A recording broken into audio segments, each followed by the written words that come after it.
Hey everybody, Melon here. Welcome back to another episode of Teardown. Today we are going to be doing a teardown of the VANCER Thrash. Now, I previously already did a teardown of the VANCER Groove when I covered that unit a couple weeks ago, and that one was a very interestingly designed mouse, for the lack of a better word. But the Thrash, on the other hand, is almost completely different. Like, these mice are so different in terms of their internal construction. It's very odd. Borderline, it kind of makes me think that the Thrash was made in one factory and the Groove was made in another one. They're very, very different, which is very, very odd. But on the plus side, the Thrash's overall internal construction, in my opinion, is significantly better than the Groove, and it is much, much easier to service. So today we're going to be doing a full teardown of the VANCER Thrash to see what's hidden on the inside of this mouse here. Now, as always, for all teardowns, you will need a couple things. Having a precision screwdriver set is highly advised, just because some of the bits are kind of small, and having a smaller star head screwed bit is very helpful. And you will need something to keep track of your screws. I like to use an S-cube tray, but you can use pretty much whatever you want. But once you have those, you are ready to go ahead and start your teardown of the VANCER Thrash. So let's go ahead and get right into it. All right, so to get started, we're going to go ahead and remove the base screws on the unit. And you will need to remove both the top stock skates and the bottom stock skates, which is a little difficult because there is no skate removal ramps. But you can just use a flathead screwdriver to go underneath and peel them off. And then once you do that, you can gain access to the bottom screws. So we'll go ahead and take those out first.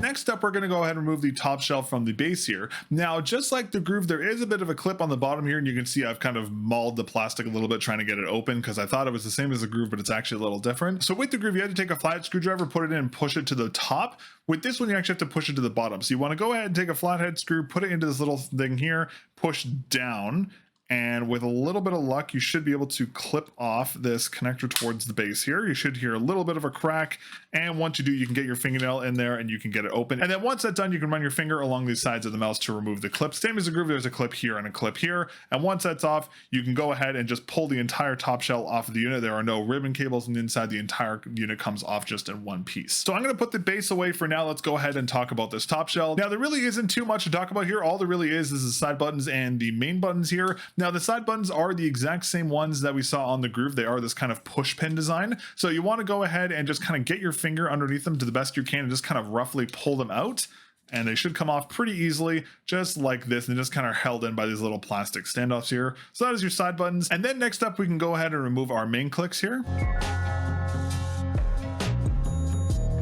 And then once the click stabilizers are out, you can go ahead and pull them off from the back just like this, and they will just fall out of the shell. Very, very easy. Very, very similar to how the Groove did it. So very nice to see there. Now, one thing I did want to mention here, similar to the Groove, the extra stabilizers here on the main clicks are actually pre-lubed as well, which is a nice attention to detail. Again, the only other mouse I've seen do this aside from the Groove was the Death Adder V3. So that is a nice attention to detail to ensure the clicks stay consistent over time. But that is everything for the top shell. Very, very easy. It's really not too much to talk about in terms of the top shell disassembly. Let's go ahead and talk about the base next. Now, this is where things get a little complicated, as you can see here, because this is a cage-like kind of design, kind of similar to what we saw in the Sprime PM1, but a little more advanced. But it turns out this is actually pretty easy to disassemble. Now, to start off, we're going to have to go ahead and remove some screws to get rid of this cage. So we have to remove a screw from here, a screw from here, a screw from here, and a screw from here.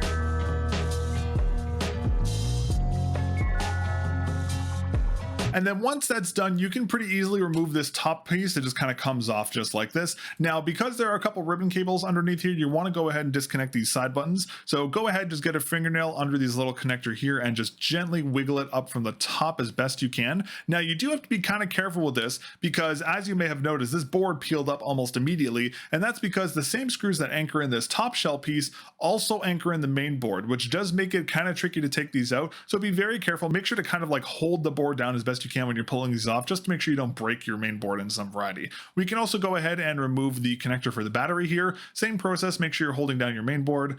Gently wiggle from side to side, and you can take that piece right off. Now, this unit does also have a little battery strap, just like the Groove did. I'm not going to remove it for this video because I'm not going to be removing the battery, but just letting you know it is still there, which is a nice attention to detail. Now, before we talk about the motherboard, I did want to briefly talk about this little cage situation here. Now, you can remove this piece from this entire cage if you want to. I'm going to leave it intact just because I don't really see a reason to remove it. If you do need to remove it, it's very easy to do so. You just push from the bottom and it'll come right out, but I'm going to leave it intact for the sake of simplicity for this teardown. Now, as I mentioned before, the same screws that were holding in this whole cage mechanism here are also holding in the main board, which does make this a little tricky. So you do have to be a little careful when taking this off, but this is going to be pretty straightforward where you just pull the main board off. However, keep in mind that because they're kind of on this kind of standoff situation here, they can be a little tricky where sometimes the board will hang on to some of these standoffs. This one in particular I found to be the most persistent, if that makes sense. So what I recommend is getting a fingernail underneath there and just gently pulling up if you can, just to kind of release it. That's going to be the easiest way to do this. So just be careful because this board is pretty lightweight, so it is pretty easy to snap this board. So just be very careful when taking this off. Just try and get a fingernail underneath the board and just gently pull it off just like this. Again, make sure you pull straight up because we do have a scroll wheel here, which is going to correspond to the scroll wheel standoffs here and here. And then in terms of the rest of the unit, we don't really have much else to go on here. There is the bottom buttons here and here. Now, because this is a slider button, make sure to keep this in the off position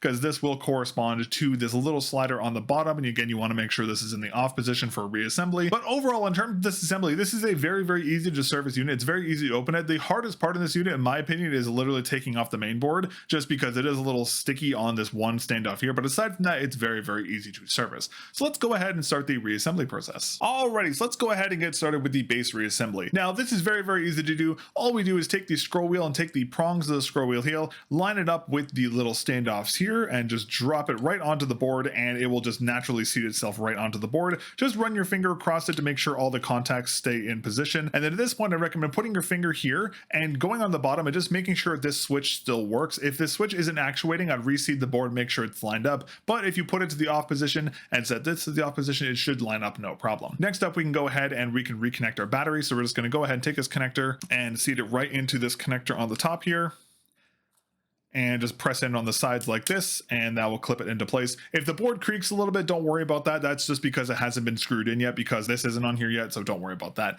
Now, next up, we can go ahead and we can put back on this cage. Now, the side buttons are going to be oriented towards the left side of the mouse. You want to put the cage on like this. Now, before we put the cage on, we do have to connect these side buttons, of course. So similar process to the battery, just go ahead, roughly seat it into this little connector here. Once it's roughly on, flip it over, take two of your fingers and just push in from the sides just like that, and that will connect it on. Now, once you've gotten the side connector on, one thing I did want to note here is that traditionally what happens is that the mouse will kind of go together roughly like this, where this battery cable will be kind of off to the side. I'd recommend actually lifting this cage up and putting this connector on the inside like this, just so the battery cable just stays into the side, so it's not going to be going out the side of the mouse and potentially getting stuck in between the shells. I'd recommend leaving it like this. So just put it and run it through the bottom of this little cage here. And then once that's done, you can seat this on top of the individual standoffs. It can be a little tricky to do so just because it will fight you a little bit because of the positioning.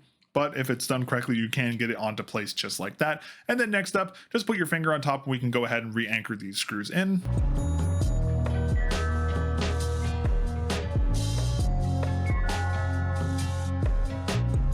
Alrighty, then once that's done, just make sure this cage doesn't wobble at all. Make sure it's well anchored. Make sure all your connectors are still into place. And if everything is good, you are good to go. Now, one benefit of this is being this kind of cage-like design that we see here, instead of having a bunch of ribbon cables for the top shell like there was on the Groove, it's very easy to verify that we put this back together properly. So what we can do here is you can go ahead and just flick your unit on, and you can go ahead and test your scroll wheel, test your main buttons, test your side buttons, make sure everything works before you put the mouse back together. If your side buttons don't work for whatever reason, reseat this connector because it may be not reseated properly. But once you verify that all the buttons and everything still works on the unit, we can go ahead and move on to the next step, which will be reassembling the top shell. Now, the top shell is very, very easy. There really isn't too much to do here. First off, we're going to go ahead and put back in our main clicks. Now, this is going to be the same process for pretty much every other main click we've done here on the channel. So what we're going to do is we're going to go ahead and take the back of this click. We're going to feed it into the top of the shell like this. And then what we're going to do is we basically want to make sure that, see that little kind of hollow point at the top here? I'll show it to you outside of the shell. This little hollow point here has to go over this little standoff right here. So what you want to do is you want to put it into the shell and just kind of push it into place where this little hollow part goes over that connector there, and you will see that this kind of standoffs line up, and then you can just press it into place just like that.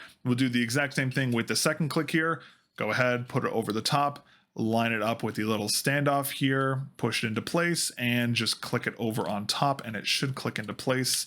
For some reason, this right click is a little trickier than the left click is for some reason. I never know why, but it should click right back into place just like that. And then once that's done, you can go ahead and put back in your retention screws. Now, as always with any kind of main click retention screws, be very, very careful. You want the screw to be snug. You do not want to over tighten this screw. So screw these in. The moment you feel any kind of feedback from the screw or any kind of tension, stop screwing these in.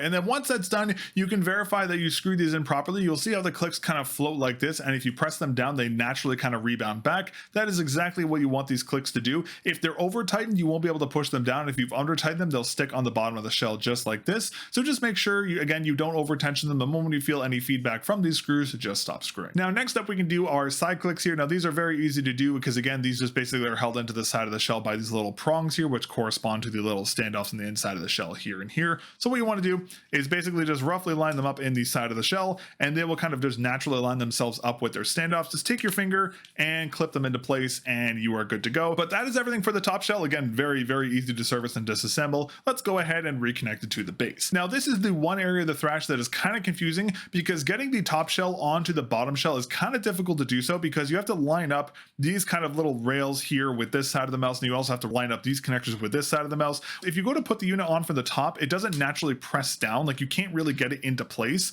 so you kind of have to fiddle with it a little bit. So what I recommend, line everything up the best you can just from the top, and then just gently force it down just like this. It will probably take you a couple times to do it. The important thing is you want to make sure you don't press into the shell unless everything's lined up. You can verify this by making sure the back is lined up at the end here and the front is also lined up. The USB-C port is a great way of doing this because if this little plastic ring on the inside is too far forward or too far back, the shell isn't lined up. But once you have everything roughly lined up and you have the shells kind of like this, you can go ahead and push everything together. I'd recommend starting at the back where that clip is.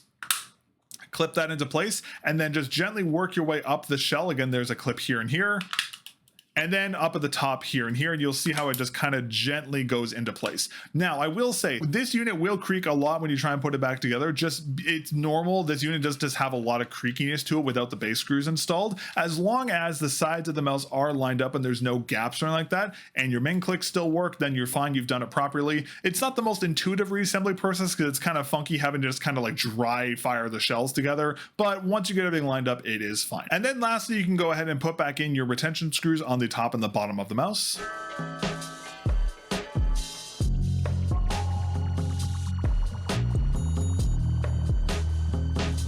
Alrighty, and once that's done, that is everything. You have successfully taken apart and reassembled the VANCER Thrash. Overall, a surprisingly serviceable mouse given how the groove was very, very difficult to reinstall. If you watch that teardown, you remember you kind of have to like prop the top shell open, connect the side button PCB, and then like put the top shell over, reconnect the side button PCB. It was very difficult. This unit is significantly easier to service than the groove, which was great to see, and it is a fairly repairable mouse, which is also a really nice thing to see. A little weird with getting the top shell connected to the base shell, as I mentioned before, but overall it is a very, very repairable mouse. But that is everything for today's teardown. Thank you very much for watching. As always, with all mouse reviews I do on the channel, I do teardowns for every single mouse I cover here on the channel. So if you'd like to see more teardowns for other mice in the future, be sure to get subscribed here so you don't miss more teardowns. If you'd like to support what I'm doing here with the teardown project and the main reviews here on the channel, you can go ahead and become a member here on YouTube. That is the best way to directly support the channel, or you can use my affiliate codes down in the description over at MechKeys, Lethal Gaming Gear, TJ Exclusives, and a couple other places to help support the channel that way. Thank you very much again to VANCER, who was kind enough to send out the Thrash for review. I greatly appreciate it, and I will catch you guys in the next episode of Teardown. Peace.